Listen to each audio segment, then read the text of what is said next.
अस्सलामुअलैकुम viewers. PSY 405 personality psychology का lecture number 3 हम स्टडी करेंगे आज। सो लेट्स सी इसमें क्या बताया है। तो मेन पर्सपेक्टिव हैं इसमें। मेन पर्सनैलिटी को कैसे डिफ़ाइन किया गया है। फ़र्स्ट ऑफ ऑल उसकी डेफिनेशन उन्होंने बताई है कि पर्सनैलिटी की डेफिनेशन क्या है। साइकोलॉजिकल और बिहेवियरल कैरेक्टरिस्टिक होते हैं हर पर्सन के जो कि दूसरे से डिफरेंट होते हैं। तो इंडिविजुअल डिफरेंसेस होते हैं जिसको हम पर्सनैलिटी में मेजर करते हैं। पर्सनैलिटी जो है वो उसकी स्टडी जो हम 4 पर्सपेक्टिव से कर सकते हैं, 4 से तरीक़ों से कर सकते हैं। और वो कौन से हैं? एक साइकोडायनामिक वे से हम उसे कर सकते हैं पर्सनैलिटी को जज, dispositional, then behavioural and humanistic. उसके बाद देखें पर्सनैलिटी को असेस करने के तरीके कौन से हैं, पर्सनैलिटी को हम कैसे असेस कर सकते हैं, उसको कैसे जज कर सकते हैं। तो उसमें जो है वो ये तरीके हैं। ऑब्जर्वेशन, इंटरव्यूज़ कर सकते हैं, इंटरव्यू के थ्रू हम देख सकते हैं कि पर्सनैलिटी कैसी है किसी इंसान की। ऑब्जर्वेशन के थ्रू देख सकते हैं और टेस्ट के थ्रू देख सकते हैं, जैसे ऑब्जेक्टिव टेस्ट हैं और प्रोजेक्टिव टेस्ट हैं इसमें। एंड देन हमारे पास कुछ प्रोजेक्टिव टेस्ट उन्होंने टाइप बताई हैं जो पीछे भी हमने स्टडी किए हैं। Rorschach ink blot test, thematic apperception test, Rotter's incomplete sentence blank and word association test and house tree person. And then psychometrics है। साइकोमेट्रिक्स का बताया है कि साइकोमेट्रिक क्या है। Psycho mean psychological, metrics mean measurement, यानी कि साइकोलॉजिकल मेजरमेंट हम करते हैं किसी इंसान की। साइकोलॉजिकल असेसमेंट जो करते हैं उसे देखते हैं कि हम उसमें उसकी पर्सनैलिटी कैसे है। तो ये साइकोलॉजिकल मेजरमेंट जो है वो ये इंट्रोड्यूस हुई थी, इसी वजह से इसमें हम पर्सनैलिटी को कैसे जज करेंगे, पर्सनैलिटी को इस पर रिसर्च करते हैं डिफरेंट कॉन्सेप्ट्स पे। तो ये क्या है, इसमें हम पर्सनैलिटी को इजीली जज कर सकते हैं साइकोमेट्रिक्स के थ्रू, यानी साइकोलॉजिकल असेसमेंट के थ्रू जो टेस्ट वगैरह हैं या ऑब्जर्वेशन इंटरव्यूज़ हैं। तो इसको क्या बना दिया, साइंटिफिक बना दिया एक कि हम उसको रिसर्च करके उसको कंफर्म कर सकते हैं हाइपोथेसिस को। तो आगे नेक्स्ट जो है पर्सनैलिटी असेसमेंट की बताया है कि ऑब्जर्वेशन है। उसमें आप ऑब्जर्वेशन कैसे करते हैं। ऑब्जर्वेशन आप होम पे कर सकते हैं, किसी घर जाके ऑब्जर्व कर सकते हैं कि उसकी इंटरेक्शन फैमिली के साथ कैसी है, कम्युनिकेशन पैटर्न क्या है आपस में। स्कूल में आप ऑब्जर्वेशन कर सकते हैं, अपनी सेल्फ ऑब्जर्वेशन कर सकते हैं, हॉस्पिटल में कर सकते हैं, या फिर आप लोगों को कह सकते हैं कि वो अपने जो है वो मॉनिटर करें, अपना रिकॉर्ड बनाएं कि उनका जो बिहेवियर है वो कैसा है। सेल्फ मॉनिटरिंग यानी अपने बिहेवियर का रिकॉर्ड बना सकते हैं लोग। उसके बाद हॉस्पिटल में कुछ नर्सिस वगैरह हैं, वो पेशेंट के बिहेवियर का पूरा रिकॉर्ड रखती हैं कि मेडिसिन कब ली है, उन्होंने खाना कब खाया है। तो ये सारा, और क्लिनिशियन जो हैं वो ऑब्जर्व करते हैं कि एक इंसान का बिहेवियर कैसा था नेचुरल इन्वायरमेंट में, जिसको हम कंट्रोल नहीं करते। और जो दूसरी जो चीज़ें हैं उसमें हम लैब में भी एक्सपेरिमेंट करते हैं, जिसमें क्लिनिशियन जो है वो एक पर्सन के बिहेवियर को कंट्रोल करता है according to the situation. Next देखें ऑब्जर्वेशनल प्रोसीजर क्या है इसका।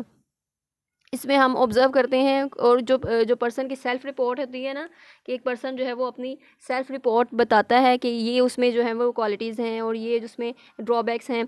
तो वो क्या है, उसमें हम कंफर्म करते हैं कि हमारी ऑब्जर्वेशन उससे मैच कर रही है। और दूसरा, जो इंसान का हम बिहेवियर देखते हैं, जो हम ऑब्ज़र्व करते हैं कि उसका बिहेवियर जो हमें नज़र आ रहा होता है और जो वो कह रहा होता है उसके ऑपोजिट तो नहीं है, यानी उसके कॉल और फेल में कोई तदाद तो नहीं पाया जा रहा। उसके बाद सेकंड है हमारे पास इंटरव्यू। इंटरव्यू क्या है, इंटरव्यू में हम साइकोलॉजिकल असेसमेंट करते हैं थ्रू क्वेश्चनिंग। उसमें क्वेश्चन करते हैं, हम अपने क्लाइंट से क्वेश्चन पूछते हैं, तो जिससे हमारे जो है क्लाइंट का हमें पता चलता है कि उसका माइंडसेट क्या है। और उस पर्सन के जो हमें अपीयरेंस पे भी हम बता सकते हैं कि उसमें साइकोलॉजिकल कौन सा डिसऑर्डर हो सकता है, उसकी क्या टेंडेंसीज़ हैं। तो उसकी जो है अपीयरेंस चेक करेंगे, उसका नॉन वर्बल बिहेवियर क्या है।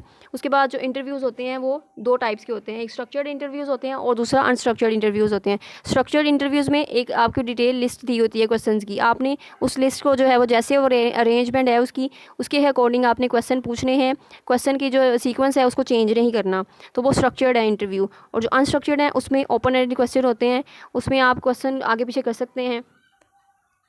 तो वो नॉन डायरेक्टिव होते हैं, यानी उनकी कोई डायरेक्शन नहीं होती है एक प्रॉपर। और स्ट्रक्चर्ड इंटरव्यूज़ की डायरेक्शन होती है, वो डायरेक्टिव होते हैं। इसमें बस यही बताया गया है। और बिहेवियरल कोडिंग सिस्टम, इसमें हम जजमेंट पास करने की बजाय इसमें हम फोकस करते हैं फ्रीक्वेंसी ऑफ बिहेवियर के, जो बिहेवियर हो रहा है उसकी फ्रीक्वेंसी क्या है, वो कितनी बार रिपीट हो रहा है, कितनी बार हो रहा है। अगर पर्सन जो है वो अग्रेसिव है और वो गुस्सा जो है वो शो कर रहा है, अग्रेशन शो कर रहा है, तो वो कितनी बार, एक दिन में कितनी बार वो अग्रेसिव होता है, तो उसकी फ्रीक्वेंसी क्या है, इसमें हम ये जज करते हैं। यानी एक इंसान जो है वो अपनी सेल्फ मॉनिटरिंग भी कर सकता है कि उसे एक दिन में गुस्सा आया है तो वो कितनी बार आया है, उससे सुबह के टाइम किस बात पर गुस्सा आया है, या फिर उसे पूरे दिन में कितनी बार गुस्सा आया, उसे उसकी फ्रीक्वेंसी क्या थी। तो ये सेल्फ मॉनिटरिंग, यानी हम खुद को जो है वो रिकॉर्ड अपना रख सकते हैं, खुद को जो है वो अपना ट्रैक बना सकते हैं अपने बिहेवियर का। एंड देन फोर्थ है पर्सनैलिटी इन्वेंट्रीज होती हैं और पर्सनैलिटी टेस्ट, और ये ऑब्जेक्टिव टेस्ट होते हैं, जिसमें जो मोस्ट कॉमनली यूज टेस्ट है ना वो MMPI है, माइनसोटा मल्टीफेजिक पर्सनैलिटी इन्वेंटरी। इसमें हम क्वेश्चंस होते हैं कुछ, जो क्वेश्चंस अकॉर्डिंग टू दी आपकी जो कौन सी आपकी टेंडेंसी है, कौन से डिसऑर्डर की टेंडेंसी आप में पाई जाती है, तो उसके अकॉर्डिंग जो क्वेश्चनिंग बनाए होते हैं, उन्होंने क्वेश्चंस बनाए होते हैं। जैसे कि क्लिनिकल डिसऑर्डर को जज करने के लिए कि आप में कौन सा क्लिनिकल डिसऑर्डर है, तो 10 जो है वो क्लिनिकल जो बनाई गई हैं स्टेटमेंट्स, और जो 10 क्लिनिकल स्केल्स पे बनाई गई हैं स्टेटमेंट्स, और इसमें 4 जो हैं वैलिडिटी स्केल्स हैं। तो क्लिनिकल स्केल्स मीन कि आपको आप में जज करना कि आप में इस तरह के क्वेश्चन होना कि आप में जज कर सके कौन सी टेंडेंसी है, आप में डिप्रेशन की तरफ है या एंग्जाइटी है, शिज़ोफ्रेनिया है, या और कौन सा डिसऑर्डर आप में हो सकता है। उसके बाद वैलिडिटी स्केल्स इसलिए होते हैं कि आप जो कह रहे हैं वो वैलिड भी है कि नहीं। जैसे कि आप झूठ तो नहीं बोल रहे, तो इसमें एक लाई स्केल है जो डिटेक्ट करता है कि एक इंसान वो जो उसने झूठ तो नहीं बोला, जो स्टेटमेंट उसने बताई है वो एग्जैक्टली वही है, वाकई ही वो ऐसे है। जैसे कि आई क्राई इजीली, तो आप बताते हैं कि नो, लेकिन आप उनका जो है वो आपकी नेचर ऐसे ही है कि मतलब वो आप येस में आंसर देना था, लेकिन आपने उसको हाइड कर लिया, आपने झूठ बोला। तो वो क्या है, वैलिडिटी स्केल्स को डिटेक्ट करता है कि आपने झूठ तो नहीं बोला, या फिर आपने खुद को डिफेंड तो नहीं किया। तो ये वैलिडिटी स्केल उसकी वैलिडिटी टेस्ट की चेक करने के लिए यूज़ होता है कि वाकई ही वो टेस्ट वैलिड है, एक्यूरेट है, जो क्लाइंट ने जो भी बताया है वो सच है। सो प्रोजेक्टिव टेस्ट हैं हमारे पास। तो प्रोजेक्टिव टेस्ट क्या है? प्रोजेक्टिव टेस्ट में एक स्टिमुलस दिया गया होता है, इंसान किसी भी क्लाइंट को हम स्टिमुलस देते हैं जो कि अनक्लियर होता है, जो क्लियर नहीं होता। तो उस पर क्या है, एक क्लाइंट ने अपनी थॉट्स की अपनी प्रोजेक्शन करनी होती है। तो वो अपने जो भी वो स्टोरी बताता है, जो भी उसको वो स्टिमुलस जैसे है वो नज़र आता है, तो वो अपनी थॉट्स जो हैं वो बता रहा होता है, अपनी थिंकिंग बता रहा होता है, अपनी परसेप्शन बता रहा होता है, उस स्टोरी में अपनी स्टोरी बता रहा होता है, जो भी उसकी विशेज़ हैं, अनकॉन्शियस डिज़ायर्स हैं, वो उसको बयान कर रहा होता है। तो ये हमारे पास प्रोजेक्टिव पर्सनैलिटी टेस्ट होते हैं। इसमें हमारे पास थीमेटिक परसेप्शन टेस्ट है, जिसमें आपको कुछ पिक्चर्स दी होती है, पिक्चर कार्ड्स होती हैं 30 और 31 पिक्चर कार्ड्स होते हैं। जैसे कि 30 जो है वो आपके उसमें पिक्चर्स होती हैं, और 30 जो फर्स्ट वाला लास्ट वाला होता है उसमें ब्लैंक कार्ड होता है। तो थीमेटिक परसेप्शन टेस्ट में ये कार्ड्स आपको दिखाए जाते हैं क्लाइंट को, उनसे पूछा जाता है कि इस पर एक स्टोरी बनाएं जिसकी एक प्रॉपर बिगिनिंग हो, मिडल पार्ट हो और एंड हो, और उससे कंक्लूजन ड्रॉ करें, उसका टाइटल रखें। इस तरह स्टोरी बनाने के लिए कहा जाता है क्लाइंट को, और वो स्टोरी में अपनी जो भी अनकॉन्शियस डिज़ायर्स हैं, विशेज़ हैं, वो सब कुछ जो भी उसकी नीड्स हैं, तो जो करैक्टर्स होते हैं स्टोरी के, वो उससे जो है वो साइकोलॉजिस्ट उससे अंदाज़ा लगा लेते हैं कि इसमें कौन सी टेंडेंसी है, कौन सी जो है वो इसमें डिसऑर्डर जो है होने का खदशा है। तो रोटर्स इनकम्प्लीट सेंटेंस ब्लैंक है।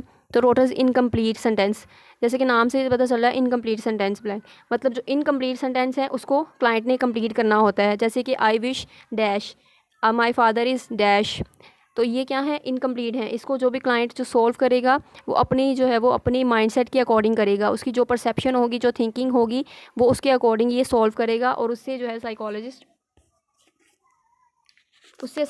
जो है वो श्योर हो जाएंगे कि इसमें ये जो है वो इस चीज़ की टेंडेंसी है, इस डिसऑर्डर की टेंडेंसी है इसमें। तो हाउस ट्री पर्सन है। हाउस ट्री पर्सन में एक इंसान को हाउस ड्रॉ करने के लिए दिया जाता है, या ट्री और पर्सन, यानी हाउस से जो है वो हम पता चलाते हैं कि उसके जो रिलेशनशिप्स हैं वो कैसे हैं, और ट्री जो है वो डिपिक्ट कर रहा होता है कि ईगो डेवलपमेंट कैसी है उस इंसान की। और उसके बाद जो पर्सन है, वो पर्सन की ड्राइंग से पता चलता है कि उसकी सेल्फ परसेप्शन कैसी है। नेक्स्ट हमारे पास उसकी जो है वो एडवांटेजेस ऑफ प्रोजेक्टिव टेस्ट हैं, कि उसके एडवांटेजेस क्या हैं हमारे पास प्रोजेक्टिव टेस्ट की। तो जो कुछ लोग जो हैं वो कंफर्टेबल होते हैं कि वो अनस्ट्रक्चर्ड सिचुएशंस, मतलब इस तरह के जो वो प्रोजेक्शन में इजी रहते हैं कि वो उसको ओपन एंडेड में मतलब इसको एंजॉय करते हैं। तो वो MAPI जो है वो बहुत लेंथी टेस्ट होता है, तो इस वजह से वो इस टेस्ट को प्रेफर करते हैं। तो प्रोजेक्टिव टेस्ट की ये एडवांटेज हो गई, इसको प्रेफर किया जाता है, और ये इंटरेस्टिंग सोर्स ऑफ इंफॉर्मेशन है, और इसको जो है वो एज अ सप्लीमेंट भी यूज़ करते हैं हम कि इन्फॉर्मेशन ऑब्टेन, जैसे कि असेसमेंट दूसरे टूल्स हैं, तो उसको जो है वो इसको उसके दूसरे टूल्स के साथ मिलाकर हम एज अ सप्लीमेंट यूज़ करते हैं इन्फॉर्मेशन गैदर करने के लिए, ताकि हमें मज़ीद जो है वो इन्फॉर्मेशन मिले किसी भी पर्सन की पर्सनैलिटी के बारे में जानने के लिए। तो उसमें ये हमारे पास एक और आ गया। ये एडवांटेजेस हैं, इसको आप अच्छे तरीके से रीड कर लें। उसके बाद लिमिटेशंस होती हैं कुछ कि आपके प्रोजेक्टिव टेस्ट हैं उसकी लिमिटेशंस क्या हैं। तो लिमिटेशन यही है कि लैक ऑफ स्टैंडर्डाइजेशन है कि इसमें जो है वो हम रिप्रेजेंटेशन जो है वो बहुत लो है और स्कोरिंग जो है उसकी बहुत टफ है। जैसे कि ऑब्जेक्टिव टेस्ट है उसकी स्कोरिंग करना बहुत ईजी है, लेकिन प्रोजेक्टिव टेस्ट में स्कोरिंग का भी मसला है और ये टाइम कंज्यूमिंग टेस्ट होते हैं, उसकी रिलायबिलिटी जो है वो भी बहुत कम होती है। उसके बाद पर्सनैलिटी को हम अप्रोच कैसे कर सकते हैं। पर्सनैलिटी के 4 पर्सपेक्टिव हैं, psychodynamic, dispositional, behaviour and humanistic. First of all psychodynamic approach है। साइकोडोनामिक में ये फ्रॉइड ने फाउंड किया है, इसको फाउंडेड बाय फ्रॉइड। एंड इसमें जो है वो एक इंसान की जो कॉन्फ्लिक्ट्स हैं, जो अनकॉन्शियस कॉन्फ्लिक्ट्स हैं, उसके बारे में जो है वो जो भी एवरीडे बिहेवियर कर रहा है उसमें उसके जो अनकॉन्शियस कॉन्फ्लिक्ट्स हैं वो रीज़न होती हैं उसके बिहेवियर के पीछे। तो उसको स्टडी करना कि उसकी अनकॉन्शियस डिज़ायर मोटिव्स क्या थे। और उसके बाद सेकंड देखें, इसमें जो है वो आपने फ्राइड के बारे में बताया हुआ है कि फ्राइड ने जो है वो कौन कौन से काम उन्होंने 3 कंपोनेंट्स बताए हैं ईगो, अपने जो पर्सनालिटी के बारे में कि ईड ईगो और सुपर ईगो होते हैं, 3 जो कंपोनेंट्स हैं। उसके बाद ईगो का रोल क्या है और ईगो डिफेंस मैकेनिज्म बताएं कुछ जो कि कॉन्फ्लिक्ट्स को जो है वो अनकॉन्शियस लेवल पे जो कॉन्फ्लिक्ट्स को शो करता है। उसके बाद साइकोसेक्सुअल डेवलपमेंट स्टेजेस भी बताई हैं, जैसे oral, anal, phallic, latency and genital stage. उसके बाद कुछ साइकोडोनामिक थेरीज हैं जो कि जिन्होंने फ्राइड से जो है वो डिफर किया था, उन्होंने इख्तलाफ किया था फ्राइड के साथ और उन्होंने अपनी थेरीज बनाई थी फिर Jung, Adler and Karen Horney ने।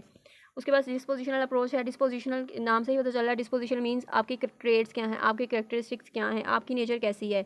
तो जो भी आपकी नेचर है, जो भी आपके इंटरनल कैरेक्टरिस्टिक्स हैं, आपकी इनहेरिटेड टेंडेंसीज़ हैं, वो आपके बिहेवियर को डायरेक्ट कर रही होती हैं।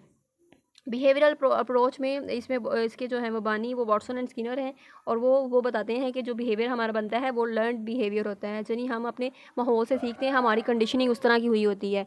तो जो भी हमारा बिहेवियर है वो हमारी कंडीशनिंग के थ्रू ही बना होता है। तो ये बिहेवियरल फोकस आपके बिहेवियर पे फोकस कर रहे होते हैं।